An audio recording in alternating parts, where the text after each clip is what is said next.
Olá, mulheres! Aqui quem fala é Viviane Martinello, do Esposas que Oram.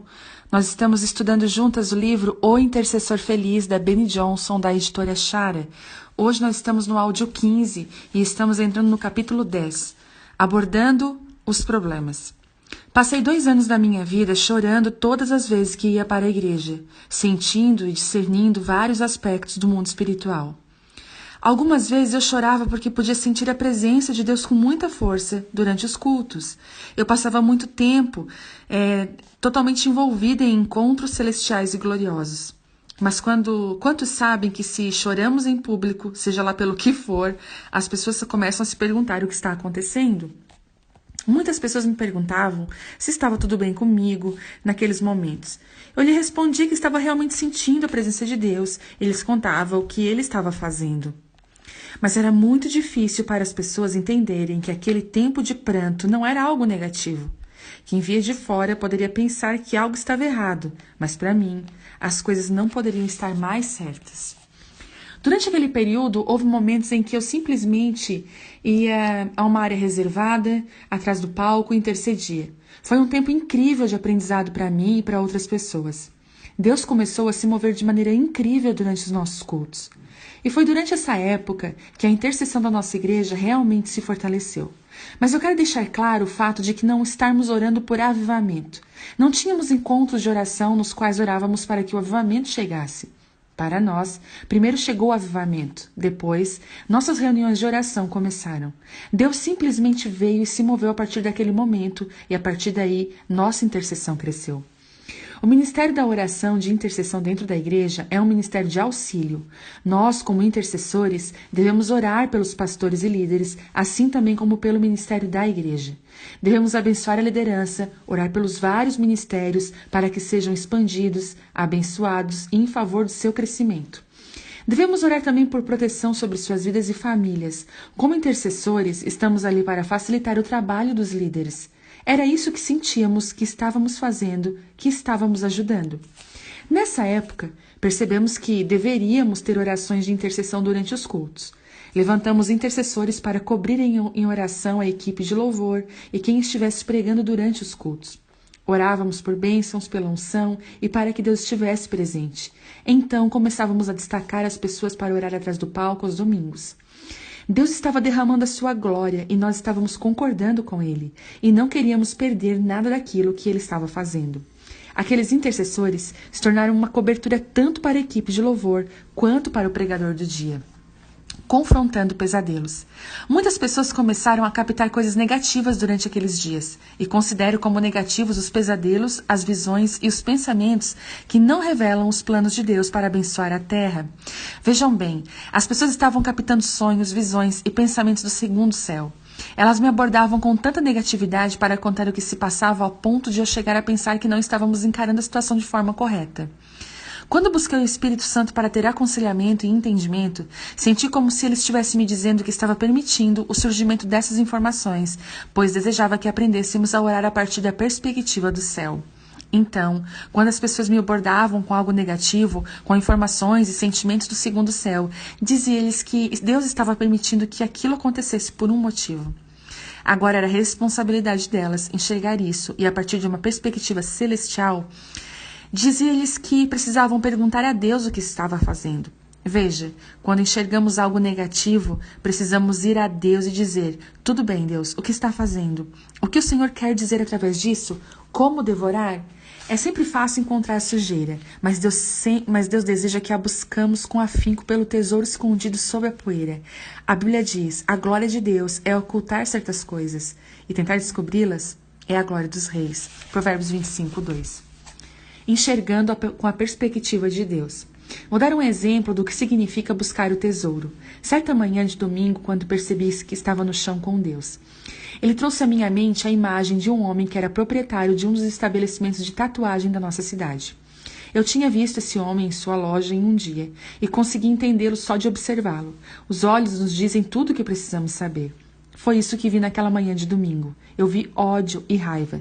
Em vez de amaldiçoar o homem em seu empreendimento, comecei a enxergá-lo a partir do ponto de vista do coração de Deus e me desmanchei. Orei pelo seu destino e orei para que Deus derramasse seu amor sobre a vida dele e que levasse embora toda a raiva e todo o ódio.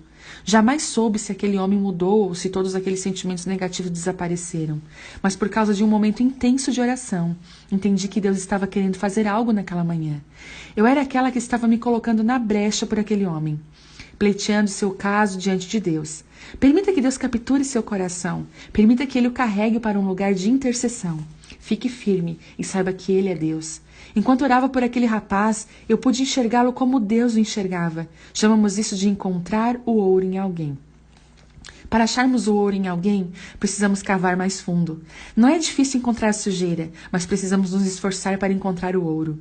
Isso é enxergar alguém com os olhos de Deus. Quando vemos tudo o que há de mal ao nosso redor, tudo o que precisamos fazer é ir mais fundo em Deus e encontrar o ouro, encontrar as coisas que Deus está dizendo. Depois podemos entrar em concordância com esse ouro. Uau, que visão! Orar segundo o céu. Na função de intercessor, eu desejo que os líderes pelos quais estou orando sintam que sou uma bênção, não um fardo.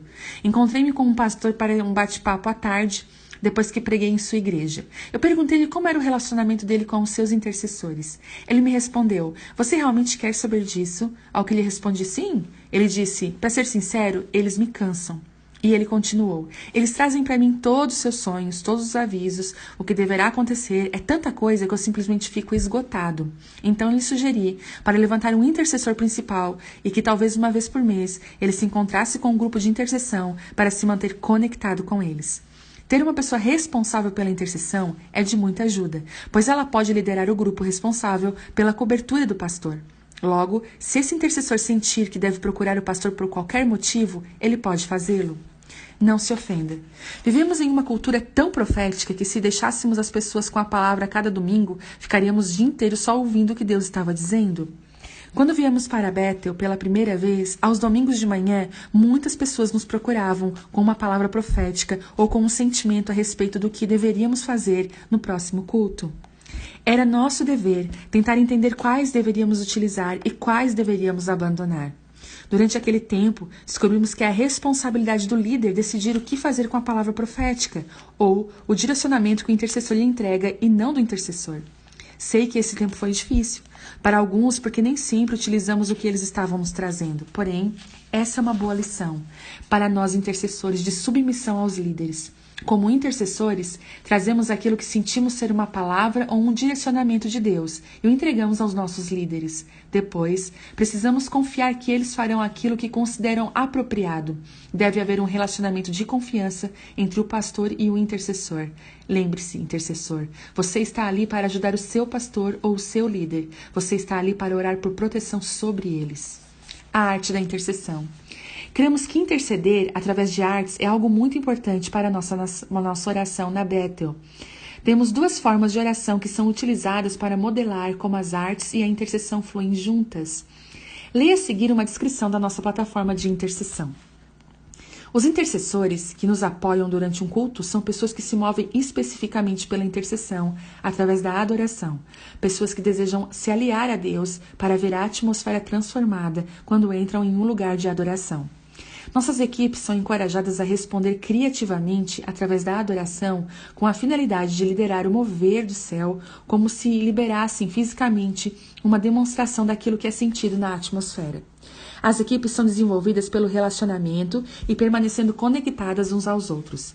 Creio que, ao caminharmos em relacionamento e discernimento, quando uma mudança de atmosfera acontece, percebemos com mais facilidade e seremos capazes de responder em unidade.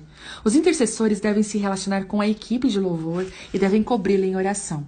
Ao construir relacionamentos, seremos capazes de nos mover em unidade no espírito com uma autoridade maior. Como líder, sinto-me abençoada por ter a intercessores que chegam transbordando e prantos e para dar, que estão empolgados e com expectativas de que Deus é bom o tempo todo e antecipação por novas coisas. Nós, da Bethel, promovemos a alegria e desejamos ser liberadores do amor de Deus. Apresentamos-nos uma hora antes do começo do culto com a finalidade de orar pela equipe de louvor enquanto eles ensaiam. Isso permite que o time se conecte no espírito com os músicos e com aquilo que Deus está prestes a fazer no culto. Durante o ensaio, o líder irá orar e receber direção de onde posicionar os membros. Creio que é importante, quando se trata de posicionamento de intercessores, que o líder libere autoridade e cobertura para cada membro. Porque temos mais de um culto, então temos vários líderes dentro de um grupo inteiro. O intercessor líder sempre estará atrás do líder de louvor. Os intercessores são posicionados próximos da equipe de louvor, com o entendimento de que cada um possui um espaço espiritual, reforçando novamente a necessidade de relacionamento entre eles. No final do louvor, nos encontramos para orarmos juntos e cobrimos uns aos outros pela semana vindoura. Cobrir seus intercessores com autoridade é o presente mais importante que se pode dar a eles. O mesmo princípio que é utilizado para a intercessão também vale para a arte. Com nossos artistas, encorajam indivíduos a se moverem por suas artes, como se a pintura fosse uma reflexão daquilo que está acontecendo no espírito, sempre buscando capturar o reino invisível, enquanto pintamos com a perspectiva do céu.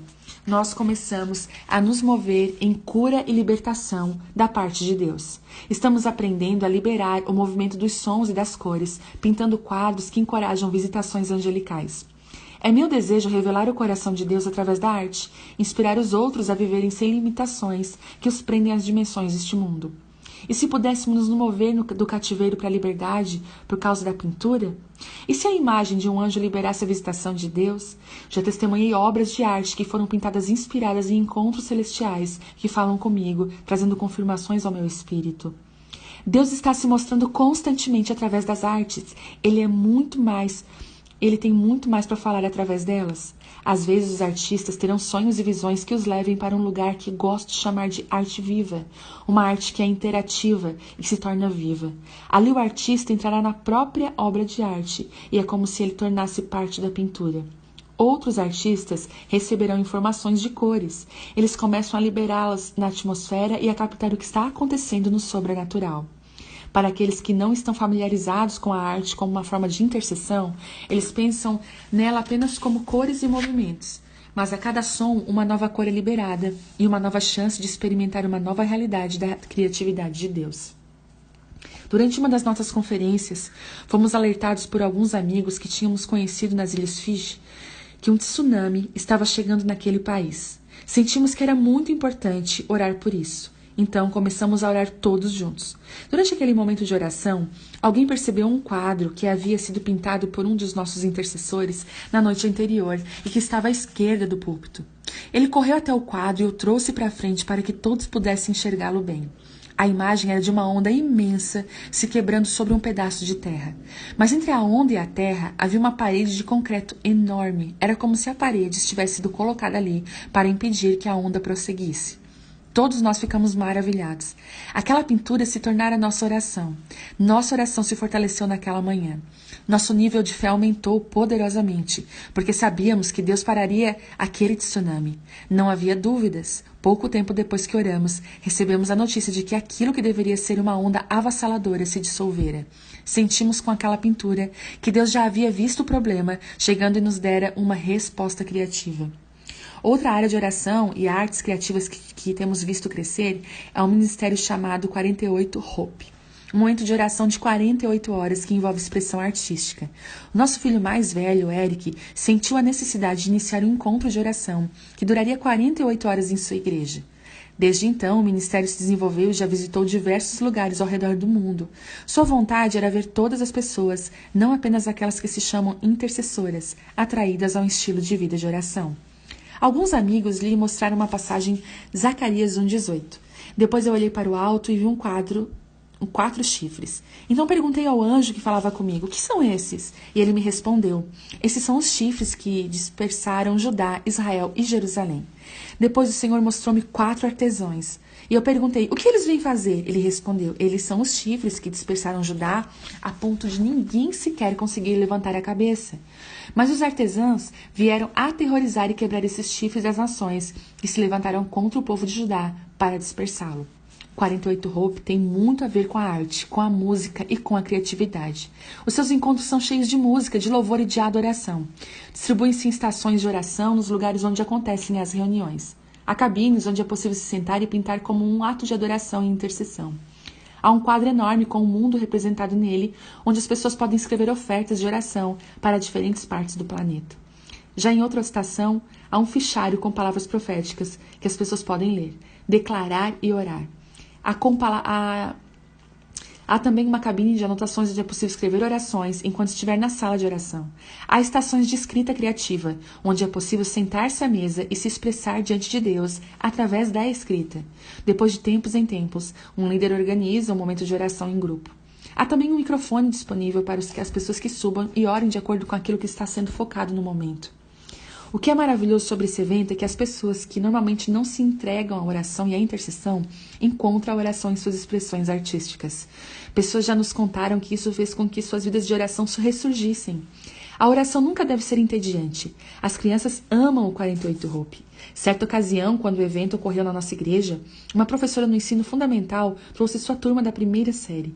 O grupo de louvor estava tocando e ela fez com que toda a turma se deitasse no chão e aproveitasse a presença de Deus. Foi algo incrível de se ver. Depois, após alguns minutos, ela liberou as crianças para irem a qualquer cabine a fim de que orassem com expressões criativas. Em um evento de 2005, Bob, Jones e Paul mencionaram que o exército dos céus chegará às casas de oração. Em uma das reuniões do 48 Hope, nosso filho estava encerrando o encontro, mas não queria terminar porque o exército dos céus ainda não havia visitado aquela casa de oração. Então ele e mais outros 3 ficaram além das 48 horas reservadas para aquele evento. Ele estava no piano adorando quando algo começou a acontecer na sala. Os anjos começaram a aparecer em todo lugar. Havia feixes de luz dourada e branca por todo lado. Luzes começaram a aparecer em todo o ambiente. Ele reconheceu que eram anjos, chegando porque eles entraram pelas portas do fundo e quando se aproximavam, a porta abria e fechava. Os anjos começaram a caminhar entre as fileiras e os assentos. Ele estimou que ali havia entre 30 a 40 anjos. Eles estavam ali para estabelecer a glória de Deus.